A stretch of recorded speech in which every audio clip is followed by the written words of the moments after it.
Bienvenidos familia rockera, un programa más, y en esta ocasión vamos a hacer un paréntesis en este estudio, en esta serie de estudios que estamos teniendo como iglesia acerca de la cruz. Así que lo retomaremos en la próxima semana o en 2 semanas más, pero vamos a aprovechar para rescatar algunas joyas de lo que fue la jornada de educación cristiana a nivel nacional, esa educación radical. En unos minutitos después de esta intro os voy a presentar a Juan Carlos Melo, nuestro invitado especial, al que le he sometido también a una entrevista, y vamos a estar ahondando y profundizando en la importancia de la educación en cuanto al liderazgo. Ver cómo está relacionado relacionado obviamente la educación, nuestro conocimiento, nuestra formación como creyentes a la hora de ejercer también un buen liderazgo, que no sea un liderazgo ciego o sin sentido, loco, confuso, arbitrario, sino que esté bien enfocado en la palabra de Dios, que es nuestra norma de fe, de lo que creemos, de conducta, de lo que hacemos. Qué importante es la educación, estar bien formado.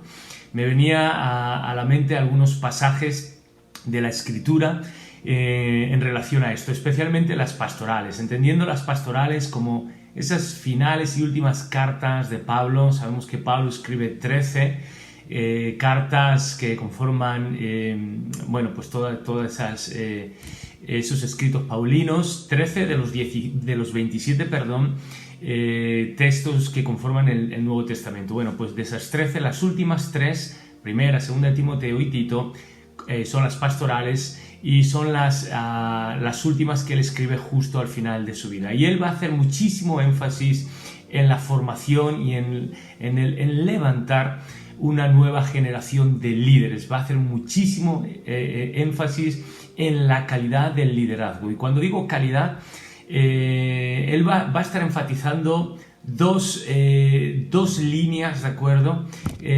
O dos raíles, ¿no? Que conforman, esos 2 raíles que conforman las vías del tren que debe dirigir todo lo que es la iglesia.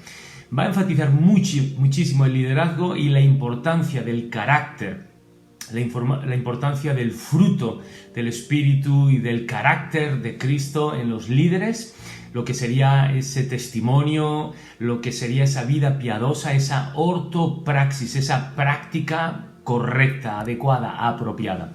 Y por otro lado, te decía que eran 2, ya te he dicho una, la segunda es la importancia o el énfasis que el apóstol Pablo va a hacer sobre la ortodoxia, es decir, ese conocimiento y esa enseñanza correcta, adecuada y apropiada.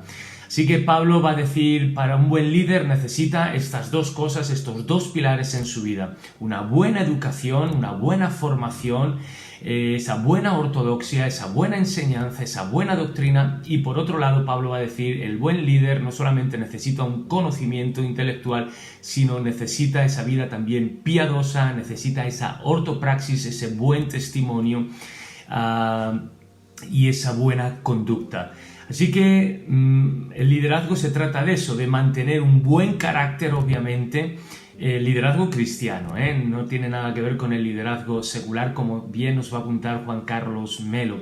Pero el liderazgo cristiano apunta hacia ese buen carácter, y también el liderazgo cristiano apunta también hacia esa buena enseñanza. Así que ningún líder cristiano puede decir que simplemente porque tiene cierto conocimiento ya es un buen líder y lo ha disociado de su vida, de su conducta y de su testimonio. No es así. Y ningún buen líder puede decir que porque tiene una vida muy piadosa y muy entregada, muy consagrada, con mucho celo, con mucha pasión, pero desconoce de la Biblia, no puede decir esa persona que es un buen líder o no puede ejercer ese liderazgo en la Escritura. Así que, ¿por qué es necesario levantar una nueva generación de líderes? ¿Por qué debemos enfatizar tanto el carácter como la educación como algo urgente? Bueno, pues si miramos a la historia de la Iglesia vemos que no es algo nuevo, no es algo novedoso, no es una urgencia que nos ha surgido a nosotros ahora mismo, sino que ya el apóstol Pablo la tenía. De hecho, antes de él morir, repito, las pastorales, antes de de ser ejecutado y partir con el Señor, él dedicará todos sus consejos y todo su esfuerzo de manera dirigida a dos personas, Timoteo y Tito, para que ellos a su vez lo trasladen a la congregación. Dirigirá, repito, todos sus esfuerzos a levantar este liderazgo sano, bien formado y bien informado también, esas dos cosas. Y la razón, te digo, no es algo ahora nuevo, una urgencia que ha surgido el día de ayer en la vida de la iglesia, sino que ya estaba presente. Y hay 4 razones por las que vemos que Pablo, antes de morir, él quiere levantar una nueva generación de liderazgo, repito, bien formado en su carácter, bien informado en cuanto a la doctrina. Y las leo. Existía, número 1, porque en la iglesia, tanto en Creta como en Éfeso, existía una más que presumible corrupción en el liderazgo. Es decir, incluso algunos de los ancianos habían incurrido en una desviación, ya sea de manera conductual, es decir, de su conducta, de su práctica, de su moralidad, o una desviación en cuanto a la doctrina, en cuanto a doctrinal, en cuanto a la enseñanza, en cuanto a lo que ellos estaban transmitiendo como la palabra de Dios o como la revelación. Así que existía una corrupción y una desviación tanto moral como doctrinal dentro del liderazgo, y había que corregirlo. Eso era una levadura que el apóstol Pablo dice no lo podemos consentir, y está ahí animando y empujando con todas sus fuerzas tanto a Timoteo como a Tito para que corten con eso. Número 2, también la generación, por supuesto, de apóstoles habían fallecido o estaban muriendo, algunos ya habían muerto, bueno, los apóstoles estaban muriendo y se necesitaba ese relevo generacional. Alguien tenía que tomar las riendas, ¿no?, de lo que es el gobierno, el liderazgo, dar ese paso al frente. Así que esa primera generación de creyentes, los apóstoles, estaban muriendo, se necesitaba ese relevo generacional. En tercer lugar, ese mensaje o esa enseñanza constante, muy presente, de que Cristo regresaba de manera inminente y que no era necesario preocuparse del futuro, se estaba agotando. La escatología parecía retrasarse. Cuando digo escatología, digo el estudio o ese fin escatológico, esa venida de Cristo, ese fin de los tiempos. Parecía que se estaba ahí retrasando. De hecho, mira, la evidencia la tenemos nosotros. Ya han pasado 2000 años, ¿no? Y Cristo todavía aún no ha regresado, y aún lo esperamos fervientemente como iglesia y como pueblo del Señor, ¿no? Pero bueno, ese regreso, ese mensaje que se transmitía, Cristo ya viene y simplemente tenemos que aguantar ahora mismo, sufrir penalidades, porque después de esta tribulación el Señor va a venir. Bueno, parece que se va dilatando, Cristo no regresa, y la iglesia se da cuenta, los líderes, por lo menos Pablo se da cuenta, que ahora no podemos estar tan centrados en lo que viene, en lo venidero, en lo porvenir, en el futuro, sino que hay que centrarse ahora en el presente, en la actualidad. Y así que tenemos que centrarnos en la realidad de la iglesia, que es una realidad que necesita urgentemente una nueva generación de líderes. Y en cuarto lugar, pues ya a un nivel muy personal, Pablo dice, el que sí que se va soy yo, están a punto de ejecutarme y tengo muchísima carga por toda la labor misionera, apostólica, de plantación y fundación de iglesias que he realizado. No quiero que se pierda, por lo tanto, quiere asegurarse de manera personal que toda su labor en el Señor pues no se pierde, lo cual es muy lícito, lo cual es muy responsable y es muy lógico y es muy, muy correcto. Y ahí es cuando encontramos segunda de Timoteo. Bueno, ahí encontraremos primera de Timoteo 3, donde se pone todos los requisitos previos para ser ancianos y para ser diácono. Después del 3 en adelante hablará de las responsabilidades de los líderes, porque para acceder al liderazgo hay unos requisitos previos. Para permanecer en el liderazgo hay unas responsabilidades posteriores que se han de cumplir, y Pablo lo hace de manera extraordinaria, estableciendo los requisitos previos en 1 de Timoteo capítulo 3 para ancianos y diáconos, y luego las responsabilidades en adelante, capítulo 4, 5 y 6. Pero al pasaje que me quería referir lo encontramos en 2 de Timoteo, capítulo 2, cuando Pablo dice, y quiero leer literalmente de la Escritura, dice: tú pues, hijo mío, Timoteo, esfuérzate en la gracia, en el depósito, en lo que se te ha dado, en lo que has recibido, que todo eso es en Cristo Jesús, ¿de acuerdo? Versículo 2 nos dice: lo que has oído delante de mí, y fijaros ese relevo generacional, ese liderazgo que se ha de transmitir. Dice: lo que has oído de mí como apóstol, lo que has oído tú ahora como pastor en la iglesia en Éfeso, dice, ante muchos testigos, dice, esto encarga a hombres, fijaros, fieles, que sean idóneos para enseñar también a otros. Así que, repito, vemos ahí 4 eslabones, eslabones en esta cadena de liderazgo. Dice, lo que has oído de mí, el apóstol Pablo, eso a ti te lo encargo, hijo Timoteo, el pastor de la iglesia de Éfeso, para que levantes hombres fieles e idóneos, ancianos y diáconos, que a su vez puedan enseñar a otros. Así que vemos, número 1, al apóstol Pablo, número 2, al pastor, en este caso Timoteo, en la iglesia de Éfeso. Vemos hombres fieles e idóneos para enseñar, en tercer lugar, ancianos, diáconos, y en cuarto lugar, a otros, es decir, a la congregación. Así que se le da muchísima importancia a ese liderazgo, que no se pierda, pero fijaros, dice 2 cosas: fieles, conducta, testimonio, fidelidad, compromiso, pasión, celo. Está hablando de ese carácter. Y por otro lado, aptos, no con la actitud con C, no con una buena actitud, con una buena conducta en ese sentido, sino aptos con P, que sean aptos para enseñar, es decir, la capacidad para enseñar a otros. Y aquí vemos lo mismo: la ortopraxis, la fidelidad, la ortodoxia, la aptitud para enseñar de manera correcta, apropiada, adecuada también a otros, y esos otros son la iglesia. Así que voy a presentar ahora inmediatamente a nuestro invitado, Juan Carlos Melo. Él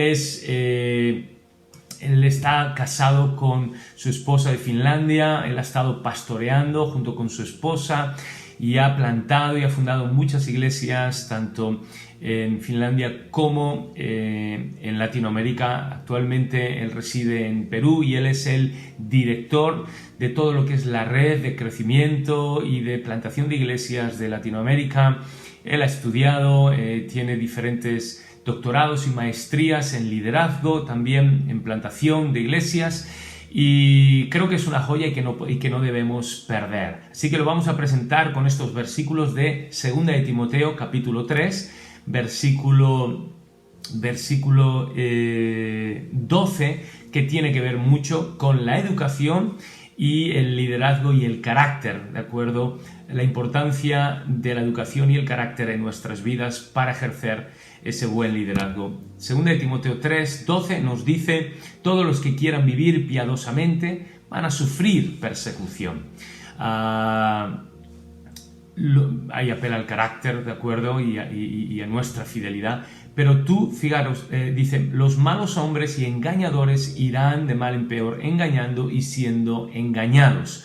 Y ya aquí habla del engaño, de la desviación, de la perversión de la palabra y del mensaje del Evangelio. Pero tú persiste, aférrate en lo que has aprendido. Y aquí primero apeló al carácter de sufrir y perseverar en medio de la persecución, y aquí apela al conocimiento, a la doctrina, a la verdad, en lo que has aprendido, en lo que tú mismo te persuadiste. Nadie te ha engañado, sino que tú mismo lo viste, tú mismo te persuadiste. Dice: ¿y de quién has aprendido? Y aquí vemos ese acompañamiento, ese mentoreo, esa figura que enseña, que es un maestro, que es un tutor, que es un mentor.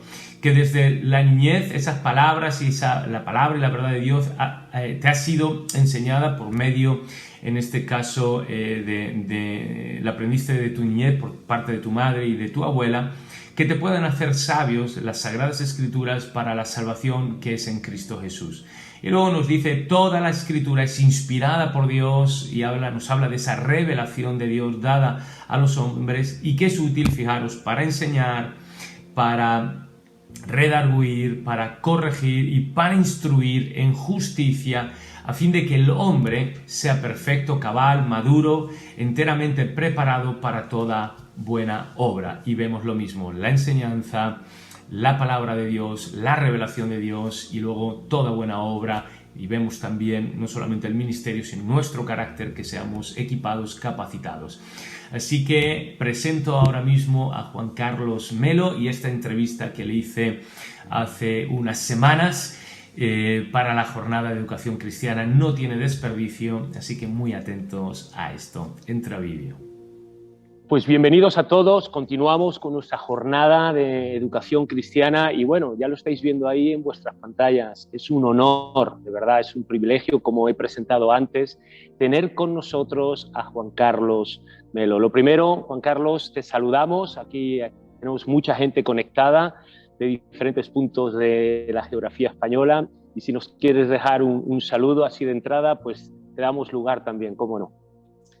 Gracias, Fernando. Para mí un gusto y un privilegio enorme poder dirigirme a todos ustedes hoy día desde América Latina. Qué bueno. Estamos, como bien sabemos, estamos en esta jornada Educación Radical. Y la importancia de la educación en el liderazgo.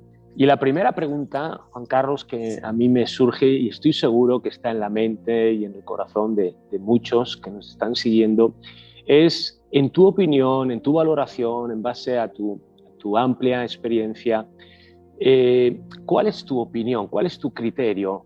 ¿Estamos haciendo un buen trabajo en la Iglesia a la hora de formar, capacitar y educar a los líderes, el liderazgo?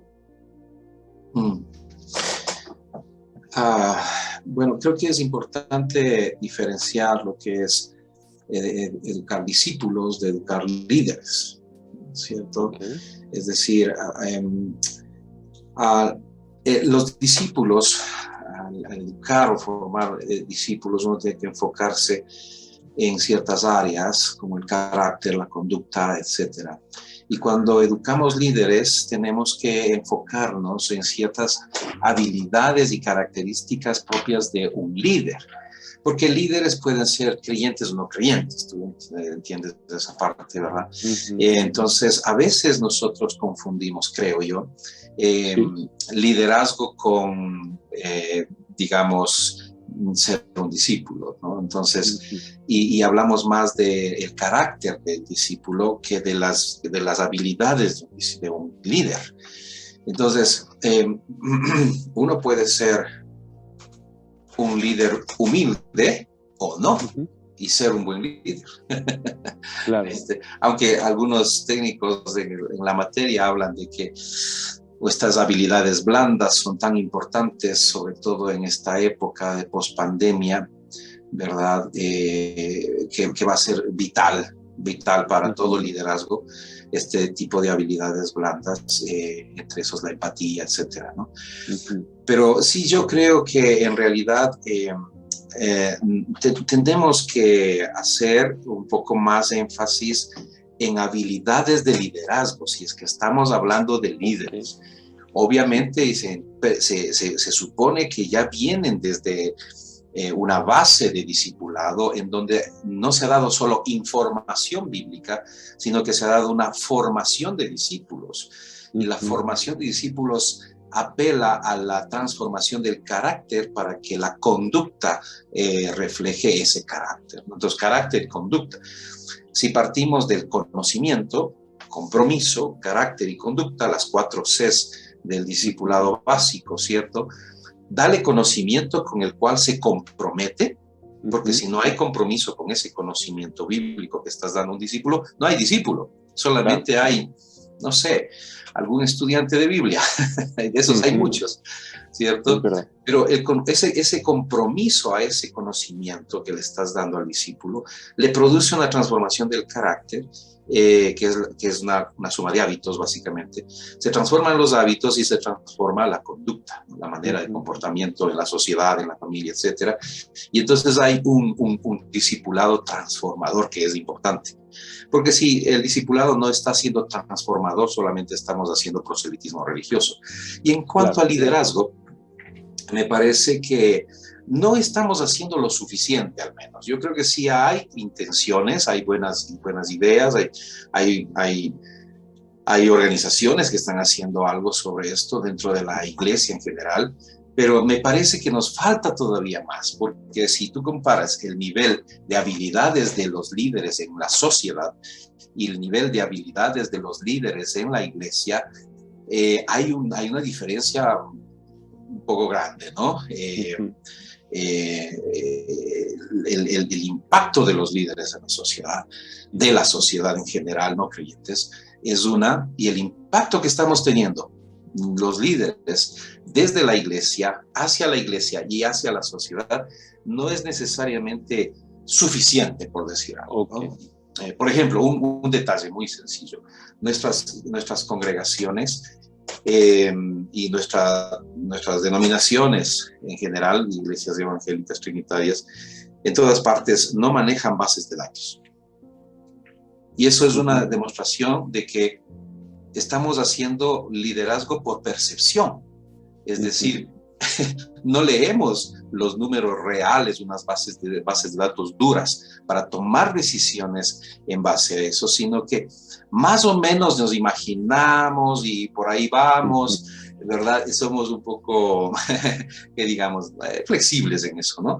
Pero realmente creo que nos hace falta habilidades de liderazgo, más que énfasis en el carácter. El carácter está muy bien en que hagamos el énfasis, pero eso viene del discipulado, no de la formación de líderes. Qué bueno, qué bueno, qué bueno. Excelente. Comentabas algo y me sirve para lanzarte la segunda pregunta. Comentabas esas 4 Cs. La primera, si mal no me equivoco, conocimiento, que luego hay que añadirle compromiso. Tiene que ver con, esto es el DENEC, el Departamento de Educación Cristiana, y ¿qué tan importante o qué valor le deberíamos dar a la educación en cuanto al liderazgo, ¿no? Ese conocimiento que digamos que está en ese primer lugar, pero ¿qué papel o qué tan importante es la educación en la formación o en el liderazgo? Es fundamental, ¿no? Lo que habla Maxwell de la ley del tope, ¿cierto? Es decir, el líder es el tope de su equipo. Si el líder es, digamos, un término medio, su equipo va a quedarse corchado con ese término medio. Así que es tan importante el hecho de que haya educación. Ahora, yo considero que la educación en el caso de la iglesia y especialmente en el liderazgo de la iglesia, va por 2 rieles, ¿no? Uno tiene que ver con la información y la otra tiene que ver con la formación. Entonces, la información obviamente es importantísima y ahora tenemos chorrocientas plataformas que nos dan información, pero lo que no está habiendo suficiente es formación. Y ahí es donde tenemos, digamos, un lado débil, por donde se rompe la cuerda, ¿verdad? Y la formación no se puede dar desde una plataforma. La formación se tiene que dar cara a cara, tiene que darse hombro a hombro. Es como lo que hacían antes los granjeros, ¿no? Ponían un buey viejo con un buey joven en la yunta para el arado, y entonces el buey joven jalaba con más fuerza por ser joven, y el buey viejo hacía los surcos rectos, ¿verdad? Por la experiencia, ¿no? Entonces, al poner un buey joven con un buey viejo, el buey joven aprendía. Eso es formativo. Necesitamos tener esas yuntas entre las generaciones, ¿verdad? Los que más saben por las canas que tienen, con los que tienen esa pasión y esa fuerza, ¿verdad? Y ahí es donde nosotros necesitamos generar formación. Entonces, la educación desde la base de la información, creo que hay opciones interesantes dentro y fuera del contexto de la iglesia, pero la formación es algo que nos está faltando un poco en ese sentido, ¿no? Y el contagio de la experiencia. Sí, y todo esto nos habla de, pues ya nos has dicho, ¿no? De una manera muy, muy clara y al mismo tiempo muy apropiada, ¿no? Enfrentamos retos, ¿no? Vemos limitaciones y vemos desafíos. Y esto tiene que ver con esta tercera pregunta que te queremos dejar. ¿Cuáles son, a tu parecer, los retos, los desafíos que la educación cristiana está enfrentando ahora, incluso con una visión, ¿no? a futuro, a estos años que tenemos por delante? Es una pregunta tremendamente amplia, tomando en cuenta que estamos saliendo de una pandemia. Sí. Y claro, en el caso de España, de Europa, yo estoy casado con una finlandesa, he vivido en Finlandia, somos misioneros a América Latina desde Finlandia, tenemos nuestros hijos y van a ser nuestra nieta en Finlandia este año, y conozco más o menos el contexto europeo. Lo que me parece que puede ser un reto, y eso va a ser un reto, es poder transmitir en una sociedad posmoderna, poscristiana, un mensaje relevante. Y lo relevante no va a ser la religión. La religión no es lo relevante en la sociedad posmoderna cristiana. La religión puede ser un impedimento incluso.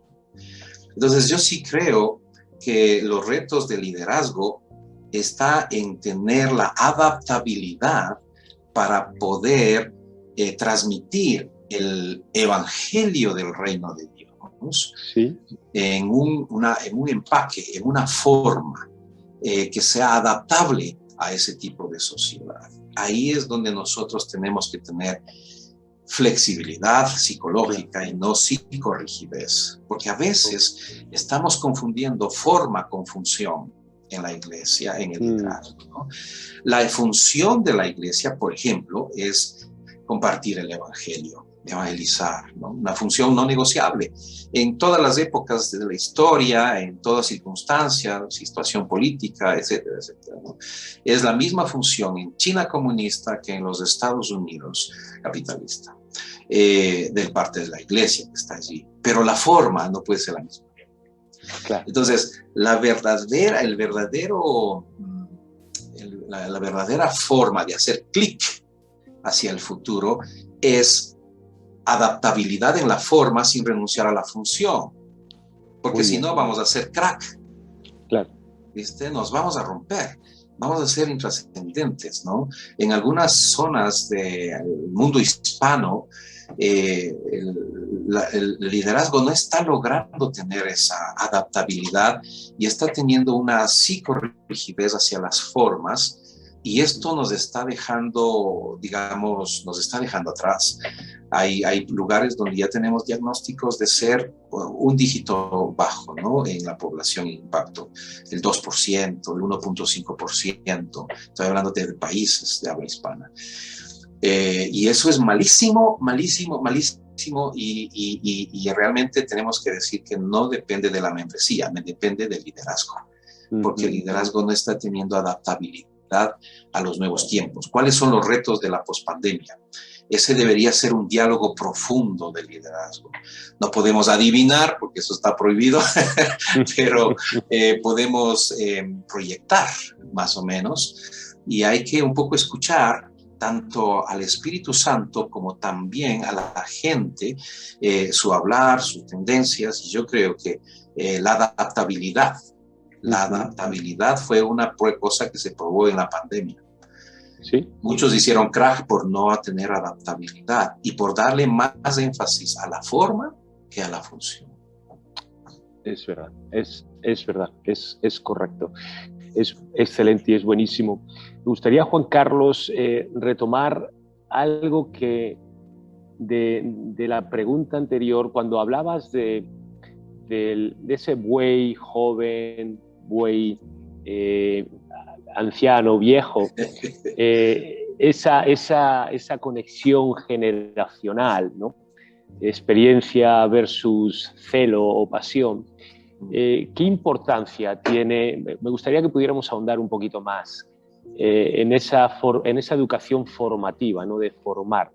¿Qué importancia le das tú o ves que tiene el acompañamiento, el mentoreo, ¿no? A la hora de formar esta nueva generación, este relevo también generacional?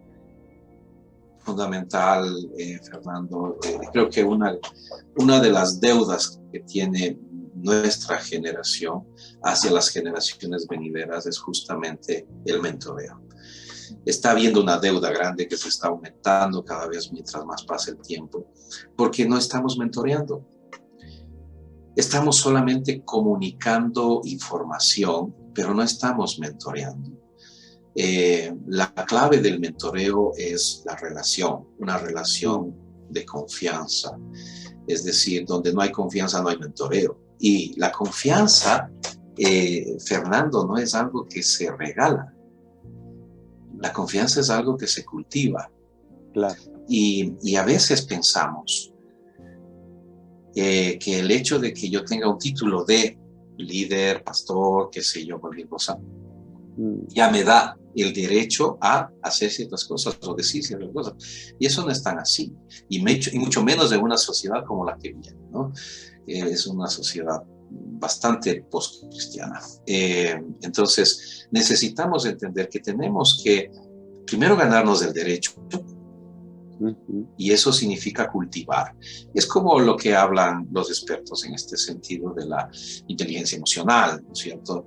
Hay un tanque en ti que se va llenando, tú lo vas llenando, y en la otra persona, en el mentoreado, en este caso, por parte del mentor, y eso le va dando una posibilidad de confianza y confiabilidad en la cual el mentoreado puede como tener esa confianza y esa confiabilidad de darle la autorización al mentor, porque fíjate que tú no puedes mentorear a la fuerza, eso es mentira, eso no existe, ¿cierto? Hay personas que se pueden, digamos, sujetar a un mentor de alguna manera, pero en realidad no hay un mentoreo efectivo si es que el mentoreado no le da la autorización al mentor de entrar a ciertas áreas de la vida y conversar de esas cosas. Y recordemos que un mentoreo saludable, no tóxico, es un mentoreo que le permite al mentoreado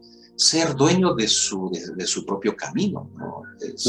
El mentor solo acompaña, no dicta, no soluciona, no rescata, ¿cierto? A veces nosotros como buenos latinos tenemos el corazoncito allí y pensamos que hay que entrar a rescatar a la persona. No, eso es tóxico, eso es muy malo para el mentoreado y para el mentor, ¿no? Y hay que dejar que cada uno maneje su camino, lleve sus metas, uno solamente acompaña. El viaje le corresponde al mentoreado, no al mentor. Uno solamente es una guía, alguien que está ahí como una referencia, ¿cierto? Entonces esos son elementos muy importantes del mentoreo, y estamos debiendo, yo creo, a las generaciones que vienen. Porque fíjate tú, yo no sé cómo estamos en España en cuanto a esto, pero en muchos países de América Latina, el promedio de liderazgo pastorales, al menos que es con el que trabajo, está en los 50, 55 años. El promedio.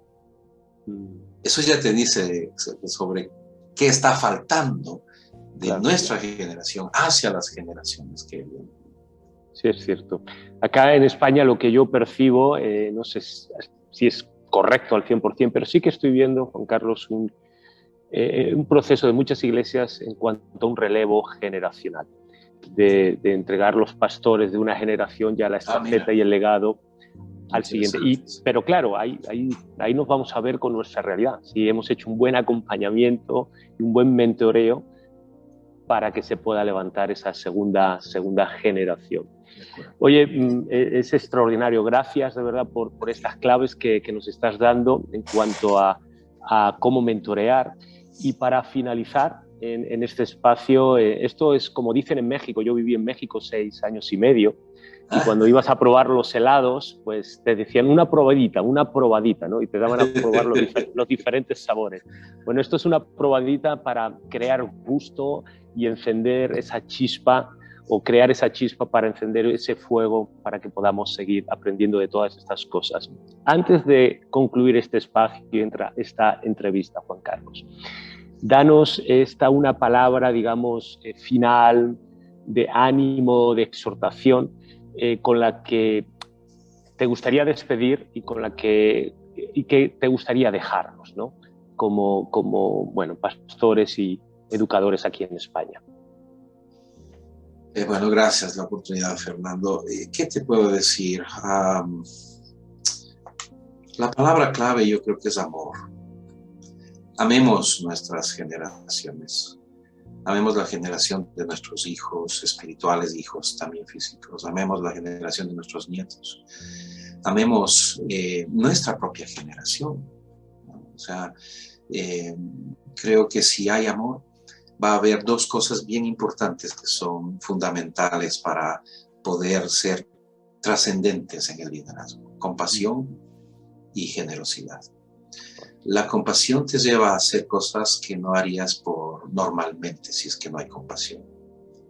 Y creo que el liderazgo sin compasión es un liderazgo que no ha descubierto las fortalezas que tiene el ser cristiano. Y un liderazgo sin generosidad no va a poder multiplicar nuevas generaciones. Porque tienes que ser generoso en dar ministerio, dar liderazgo, dar, etcétera, etcétera. Dar de todo eso que Dios te ha dado para compartirlo con otros, ¿verdad? Y mientras vas dando más generosamente, pues el Señor te va a seguir multiplicando. Es un elemento de multiplicación.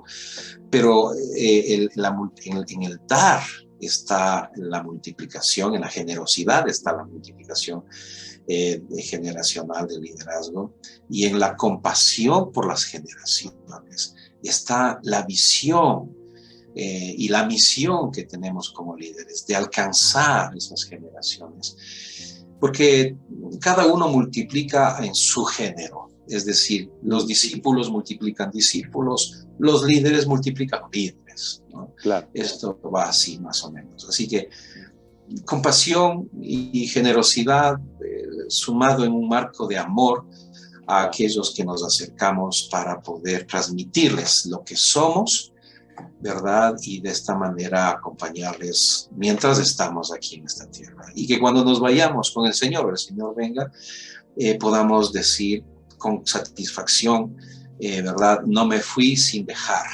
todo lo que pude haber dejado. Mucha multiplicación, muchos líderes, una abundancia. En realidad, algunos deberíamos estar pensando no tanto en algunas cosas que pensamos normalmente, sino cuánto de liderazgo voy a multiplicar el resto de mis días, ¿no? Cuántos nuevos líderes, cuántos nuevos pastores, cuántos nuevos plantadores de iglesias, etcétera, etcétera, voy a multiplicar el resto de mi vida. Y eso vale la pena hacerlo, porque eso tiene un olor a eternidad.